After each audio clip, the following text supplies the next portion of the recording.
You're listening to an Ono Media podcast.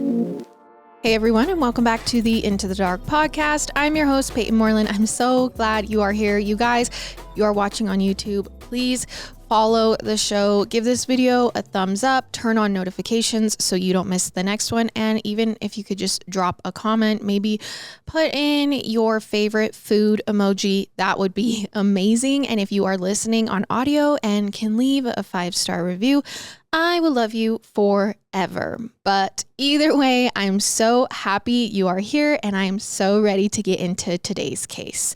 But first, we need to do my 10 seconds. I feel like it has just been so long since I sat down and recorded Into the Dark, and I don't know why, but it feels so good to be back. I'm trying to think of what has been happening in my life lately. I feel like last week I kind of just took the week off a little bit as far as like gym and everything. I kind of just relaxed. I stretched a lot. I meditated. It helped so much. Oh, I also got a microneedle, which if you don't know, it is a procedure where you go in and they take this device that basically has really small needles and they just roll it all over your head, stabbing a bunch of little holes in your skin. And then I did the PRP option where they take my blood, they get my plasma, and they just smear it all over my face, getting it into those little holes. Honestly, it is supposed to be good. It's like anti-aging, anti-wrinkle. It's just good for cell regeneration, pores. It basically, the reason I do it is because I feel like it just gives my skin a new brightness, a little bit of youthfulness. I don't know. I love it. It's probably one of my favorite things I do for my skin, but because of it, I have been super dry. My skin was super red and dry. It's kind of been like a whole thing. I've been working out with the viewers on my Twitch stream. But honestly, other than that, my week has been amazing and I'm just really happy to be back. So let's get into it. I think in life, there are certain places where you go to just feel safe. It might be your bedroom, a favorite coffee shop, a place of worship, and whatever that place is, you probably see it as a sanctuary, a place where the evils of the world can't get at you. But today, we will see that nowhere is ever completely safe, not even the place where you feel the most secure. After all, consider this. On November 16th, 2021, a group of construction workers thought they were going to pick up a typical gig. They reported to work at the North Chester Street Church in Baltimore. The church was in the process of being renovated, and these construction workers were meeting up every day to make all of the necessary upgrades and repairs. The renovation had been going for weeks already, so all of these construction workers knew all of the church employees by sight and if not by name. And they had a set routine that they followed every day without fail, which also meant they noticed right away when the routine changed. So when the workers got to the church a little after 7 a.m., they found one of the doors unlocked and propped open with a small traffic cone, which was pretty typical. It had probably been opened by a 69-year-old woman named Evelyn Player. She was a frequent volunteer at the North Chester Street Church. Her title was sexton, which is a fancy word meaning she took care of the property. She took care of the church. She handled things like unlocking the doors in the morning and locking up at night. And throughout the renovation process, she always made sure the workers could get in at the start of each day. Plus, every time people gathered to worship, she made a point of greeting everyone as they arrived so they would feel welcome. She always got there before the choir members so nobody would have to walk in the front doors alone. But Evelyn was also involved in charitable work through the church. She gave out food to people who couldn't afford their own groceries, and Evelyn had even helped set up a vaccination program. And when it came to her day-to-day work, her shift always started very early in the morning. So she was the one who disarmed the security system, turned on the lights, made sure everything was up and ready to go. Except that day, when the construction workers went inside, Evelyn, who they thought had propped open the door for them, was nowhere to be seen. They called her name thinking maybe she was working in a back room and didn't realize they were there, but nobody answered. And even more concerning, all of the lights in the church were off. Now, like I said, Evelyn always lit up the sanctuary first thing in the morning. So now to the workers, it felt like Evelyn had come in and then disappeared without finishing her morning routine. So right away, they went over to her desk to see if she was there. She wasn't, but her things were, specifically her phone and her cane, which she used to get around. There were several other personal items there as well, things she'd never leave behind if she needed to leave in a hurry, which meant Evelyn had definitely made it into the church that morning, but they think something had happened to her afterward, and it couldn't have been good. Now, the construction workers decided not to wait. They went all through the church looking for Evelyn and calling her name. I mean, she is an elderly woman. They feel like something's wrong. And the longer this went on, the more worried they became.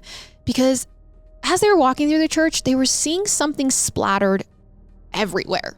Red liquid was smeared on the light switches, the doorknobs, and on the cardboard the workers had put down to protect the floors and carpets while they worked. The workers probably didn't want to admit it to themselves, but this stuff they saw splattered everywhere looked like blood. And the trail led right to the handicapped bathroom on the first floor. So some of the workers tried to open the door and go inside, but the bathroom was locked. Nobody answered when a worker knocked, but luckily he actually had a key. So he opened it and went inside the bathroom. And that's where he found Evelyn lying on the ground and very badly hurt. There were slashes all over her body, dozens of them, on her face, arms, and neck. And the whole bathroom, the walls, floors, and everything else were coated in her blood. Clearly, Evelyn had been attacked in the church in a violent, graphic way. So of course, the workers called the police and an ambulance. First responders rushed to the scene. They got there in under 10 minutes. But by the time the EMTs arrived at 7:30 a.m., it was too late. Evelyn was declared dead at the scene, meaning this was now a murder case. And the police officers threw themselves into the investigation. Right away, they noticed that something was missing from Evelyn's body. She typically wore multiple gold rings, but now her hands were bare. They made a note of that in their report, then had her remains sent to the coroner. Now, the autopsy showed that Evelyn had been stabbed 38 times, including several fatal slashes to her chest. That wasn't counting the 54 shallower knife wounds on her face and arms. Now, many of her injuries were defensive, meaning she tried to fight her killer off, who had a knife. There were no signs of sexual assault, and the medical examiner didn't see any evidence that pointed at a clear motive for the attack. They clipped Evelyn's fingernails, hoping they would be able to pull DNA if she had scratched her attacker in the scuffle. And meanwhile, back at the crime scene, other officers collected blood samples from the church's doorknobs, the light switches, and other key locations. They expected a lot of the blood to be Evelyn's, but they figured that if she had managed to scratch or even cut her killer, their blood might have been mixed with hers. So it made sense to test everything and see what DNA there was to be found. While they were waiting to get the genetic results back, the investigators also pulled footage from the church's security cameras. And with those clips, they were able to pinpoint the exact time when Evelyn had arrived at the church in the morning. The cameras showed her unlocking the side door and going inside at about 6:03 a.m. Less than a minute later, still at 6:03, a man walked in through the same door, following her in. He was an older guy in his 60s, and when he came into the church, he wasn't acting sneaky or like he was trying to slip in. In fact, based on the security footage, it looked like she saw him and let him in voluntarily, meaning she probably recognized him. So the killer may have been someone Evelyn knew. Now, the two of them actually go inside together, and he left again alone about half an hour later at 6:29 a.m. The cameras don't show anyone else coming in or out until about 7 when the construction workers arrived, which told the police that the guy was probably the killer. He was the only person who was alone inside with Evelyn or who had the opportunity to attack her. Now it was just a matter of identifying him.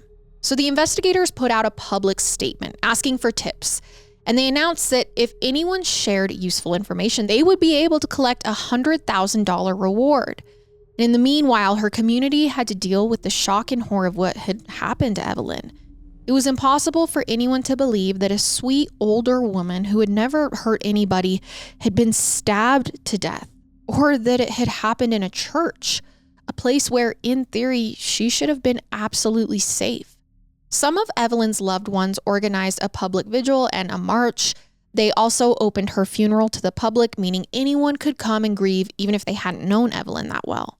Dozens of people turned out for her memorial service, and the vigils and marches were big news in Baltimore. A brutal, vicious stabbing in a church. And these events had multiple goals. They were supposed to honor Evelyn, raise awareness for her case, and also pressure law enforcement to take the investigation seriously. In fact, Evelyn's death was part of a larger violent crime wave in the area. A lot of people were frustrated that the police weren't doing more to keep them safe.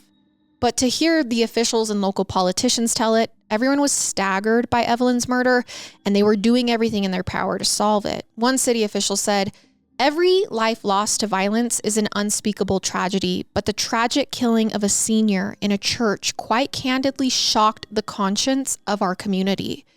Our seniors and our babies should be off limits."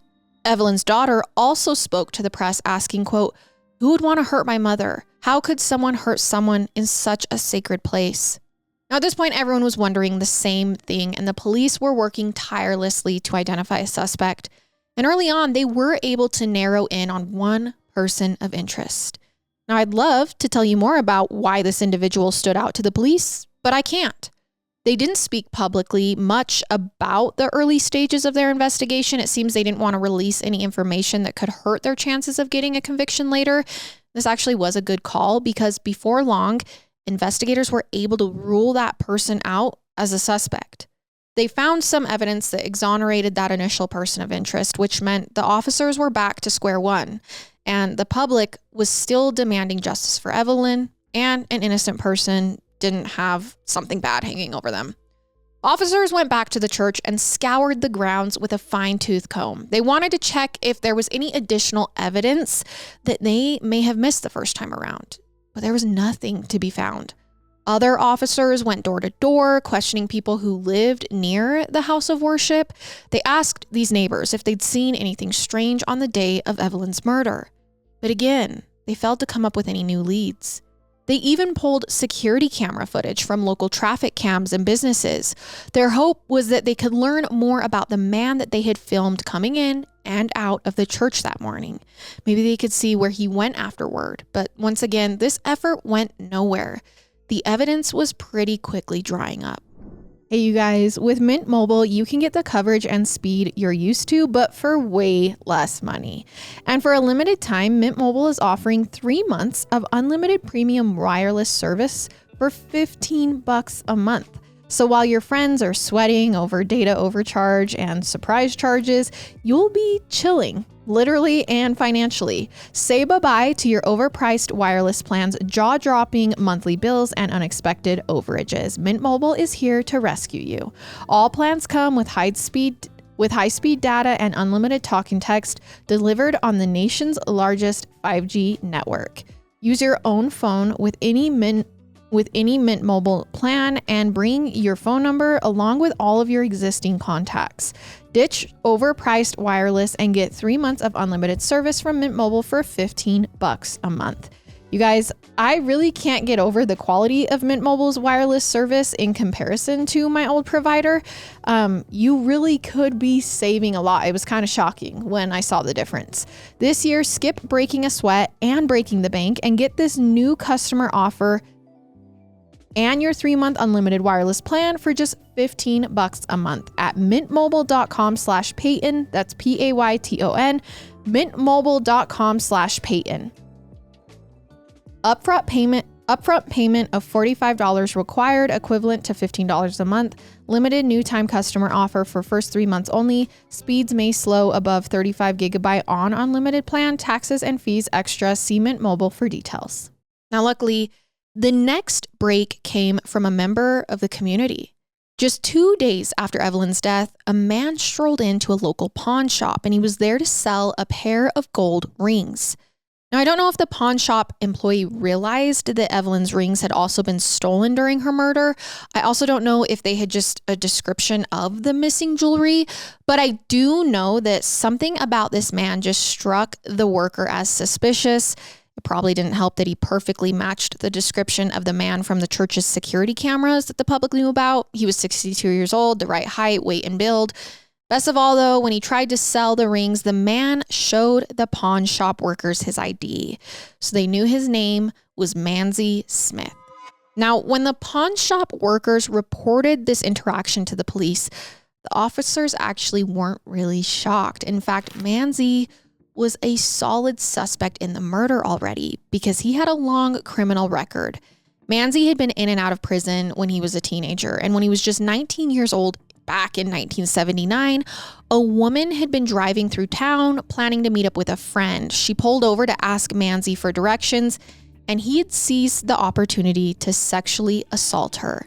She reported the crime, he was arrested, and he was sentenced to 15 years in prison. But then Manzi was released early, just in time for him to commit a second sexual assault in 1992, a pattern we see way too often. Once again, he was quickly arrested and charged for rape and intent to rob. I'm not sure what exactly he tried to steal from his victim, as there aren't many details about the incident online. I know that after he was found guilty, he was sentenced up to 30 years in prison, except once again, Manzi got out early on parole. In 2012, he was in his mid-50s and living in Baltimore. And that's when he assaulted yet another victim, but this time his target was an elderly woman. And he didn't only attack her, he also robbed her again. He took the woman's purse, which had her cell phone in it, which probably means it wasn't too hard for the police to track it by its GPS signal. He also took her ATM card, which was also very traceable, so it took no time at all for the investigators to arrest him for this crime again. Now, to summarize, Manzi had a history of violence against women and of stealing from them. But the third time around, Manzi almost got those charges thrown out before he even went to trial. I'll actually touch on that story a little more later. But for now, all I need you to know is that it took 2 years for his case to make it to court. But he did eventually face a jury. Manzi was convicted and sentenced to 8 years in prison, and this time around, he was not eligible for an early release. He had too long of a record, and the court saw him as a possible threat to society. No duh. Except once his sentence was over, the state didn't have any grounds to continue holding him behind bars, so they let him go and put him back out on supervised release, meaning he was free, but he still had to follow certain rules and check-ins with parole officers on a regular basis. Now, in fairness, during this supervisory period, Manzi was on his best behavior. According to his mother, he was in church regularly. He also saw a counselor who helped him find productive ways to handle different challenges in his life. In terms of employment, he hadn't found a full-time position yet, but he was picking up odd gigs here and there. And that included a job doing, get this, construction at the North Chester Street Church. Now, Manzi wasn't doing highly skilled tasks like the other trained construction workers I talked about. Instead, one of them called him one day to ask if he wanted to make extra cash doing odd jobs around the site. Manzi mostly helped others lift and carry heavy benches in and out of the sanctuary. It really wasn't complicated work, but still every day he came in and handled things in the building, and that is when he probably saw Evelyn around. To be clear, there's no evidence that the two of them ever got to know one another. They may not have spoken much other than to exchange brief greetings. They certainly were not friends, and he might not have even known Evelyn's name. But still, Manzi could have noticed how she always wore nice jewelry. And while he spent several weeks working in the church, he had the opportunity to learn Evelyn's schedule. He got a sense of when she came and went and when other church employees went around, which meant Manzi also knew when Evelyn would be there alone. But if he was already planning a crime, he didn't let it on. His parole officer and other criminal justice officers thought Manzi was acting like a model parolee. So in October of 2021, they determined that he didn't need to be under close supervision any longer. He had passed the terms of his release. His parole ended and he was back to being a free man. And less than 1 month later, Evelyn was murdered. Given Manzi's history of theft, it wasn't too hard to conclude that he had attacked Evelyn and robbed her. How else could he have ended up on the security camera footage or in the pawn shop trying to sell her rings? The police weren't sure if it was a premeditated murder. It could have been a robbery gone wrong. Evelyn may have put up too good of a fight and the situation might have escalated and he could have ended up killing her. Or he could have just been escalating in his crimes. That was just a theory, but the evidence was piling up, especially once the investigators received the results from those genetic tests they had run. The blood in the church bathroom, where Evelyn was found murdered, contained a mix of Evelyn and Manzi's DNA. meaning he had definitely been there, hurt and bleeding at the time of her death. And this, along with the surveillance footage and the pawn shop worker's testimony, was enough for the police to arrest Manzi on December 1st. Interestingly enough, that was the same day as Evelyn's funeral. So needless to say, the investigation moved quickly once it got going. They charged him with first-degree murder, and the next day on December 2nd, 2021, the police pulled Manzi in for an interrogation. They didn't need a confession from him to move forward with charges, but it certainly would have helped the case. So right away, they noticed that he had scratches on his right arm and hand, and even on his chest. It looked like he had been in a fight recently. But when the police asked him where they'd come from, he didn't give them an answer. The next question was about what he had been doing on the morning of November 16th, the day of Evelyn's murder. Manzi said he didn't remember. He didn't have an alibi or any kind of cover story. According to him, the morning was just blank in his memory. It was a stance he held all the way up until his trial. And he spent that whole time behind bars because a judge declined to grant him bail. Finally, we keep him behind bars.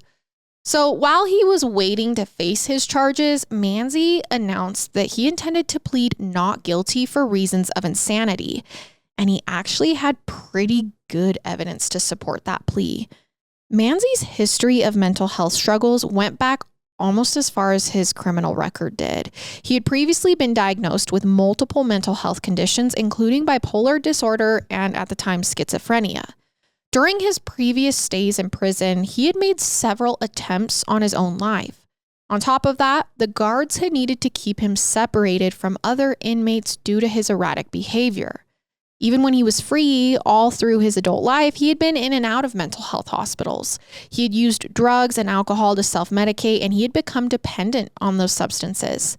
You may remember how earlier I mentioned that Manzi actually robbed an elderly woman in 2012, and he almost got those charges thrown out before he went to court. Now, the reason for that was he was diagnosed with severe mental health issues shortly after his arrest. He actually was committed to a treatment facility. And his lawyers tried to argue that he wasn't well enough to even come to trial. And that claim actually worked for a while. The courts were willing to delay Manzi's trial date until after he was done with treatment. But they didn't cancel the hearing altogether. So in 2014, he was deemed well enough to finally go to court. And as I already covered, he was convicted after that. However, the judge agreed to let his time in the hospital count toward his total sentence. So all this to say, Manzi's emotional issues were well documented. But other than a few stints in treatment, he didn't get the help he needed. He kept being released just to commit more violent crimes where his symptoms were unaddressed. As Manzi's lawyer put it, he fell through the cracks. On top of that, he had learning disabilities, and he had needed to be in special education classes the whole time that he was in school. So now Manzi's lawyers also argued that he didn't even have the intellectual capacity to be held responsible for his actions. But then at this point, Manzi met with a bunch of mental health professionals, all of whom evaluated his intelligence and his emotional state. And they concluded that Manzi did have some intellectual limitations and mental health problems, but he still understood right from wrong. So he still met the legal standard to be held responsible for his actions. After that ruling came down, he actually ended up changing his plea in early 2023. Instead of fighting his charges, he agreed to a deal where he pleaded guilty to Evelyn's murder, and in exchange, he was sentenced to 50 years in prison, which was essentially a life sentence because Manzi was 63 years old at the time. However, on the off chance that he did live to be 113 and made it to the end of his sentence, the judge added that if Manzi was ever released, he had to spend 5 years on probation. The hope was that this would break the cycle of Manzi getting out early, only to immediately reoffend. When he received his sentence, Manzi seemed genuinely remorseful. He gave a statement where he said, I'm truly sorry, please forgive me. Lots of people didn't really believe that he was regretful or that he was ever going to change. In fact, Manzi's long history of criminal activity caused a lot of controversy in Baltimore at the time. Many residents and police officers wondered how this had even happened, how we got here. How does someone keep getting out of prison early when they have such a checkered past, mentally ill or not? A reporter with the Baltimore Sun used Manzi's case as a jumping off point to try and answer that question, and they learned that the city's parole departments were horribly understaffed. Evidence showed that when former inmates were released from prison, they had a much better shot at staying on the straight and narrow when they had support. Caseworkers to check in with them and give them guidance and advice, parole officers to ensure that their clients were following the rules, a system to give them guardrails and boundaries. At the end of the day, it didn't matter how many police officers were patrolling the streets or how many people got thrown into jail. If nobody showed them how to be a productive member of society, given them a chance, they were just going to slip back into old bad habits. It seemed that may have been an issue for Manzi and for countless other people who had been released from prison just to reoffend again in Baltimore. So after Evelyn's murder, advocates pushed for better parole and release systems. Maybe if Manzi had been checking in more often with a parole officer, someone could have spotted his red flags before the crime. They might have gotten him into mental health treatment or found a way to keep him away from the church that morning. With early intervention, Evelyn's life could have been saved. Instead, she had died brutally, and her friends and loved ones still had to ask themselves why. What could have motivated Manzi's deadly attack? Was it really about stealing her rings, or was there something else? Because Manzi pleaded guilty, he never took the stand in court, and this means he never explained exactly why he killed Evelyn. If the crime was premeditated, or if it was a robbery gone horribly wrong. The police also never learned if he targeted her specifically, or if he just happened to show up for work early that day and then realized there were no witnesses around. It could have been a spur-of-the-moment crime of opportunity. Those are questions that might never be answered. But still, a lot of prosecutors said they were very happy with Manzi's plea deal and sentence. And so were Evelyn's family members. Her daughter gave a statement where she said, quote, "I'm just glad that he is behind bars and won't be able to hurt anyone else."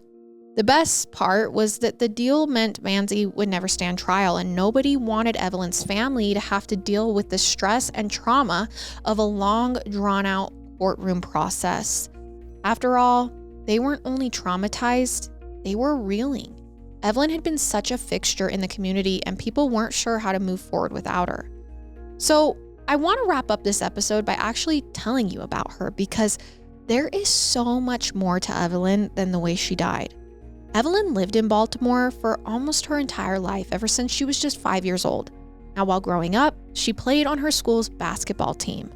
After graduation, she worked in the publishing industry for almost her entire career. But she also spent some time in the medical field, which must have come in handy when she organized those vaccine clinics at her church. She was known for having a fantastic sense of humor and for being very witty. Evelyn was also her daughter's best friend, and she was close to her grandson. The three of them went to church together almost every single Sunday, and every other week on Thursdays, Evelyn took her grandson to the local barber shop to get a haircut. She was just a fixture at that shop, and the locals knew they could expect to see her smiling face during the grandson's appointments. And when she died, an official from her church spoke about how difficult it was to grapple with her loss. He said, "There's a void for all of us, and we know Evelyn has a great reward, and she's resting." Another leader told the press that if only Manzi had taken the time to get to know Evelyn, this murder probably would have never happened. Anyone who knew her realized she was a light in this world. She was so sweet and beloved. It was impossible to think that anyone would ever want to hurt her. So in other words, Evelyn tried to make the world a better place. And I want to be clear, to an extent, she succeeded. It is tragic that she lost her life violently, but that does not undo all of the great things she did in her time here on earth. So often in these kinds of stories, it's easy to just focus on the darkness and the tragedy at the heart of every crime and every case. And I get it. We want to figure out why people do the things they do and how to avoid it. However, the world is full of people who are good, generous, and giving. We can all be a bit more like Evelyn and keep working to build a future that's better than what we have today. You guys, thank you so much for tuning in to today's episode. And I will see you next time as we go further into the dark together. Goodbye.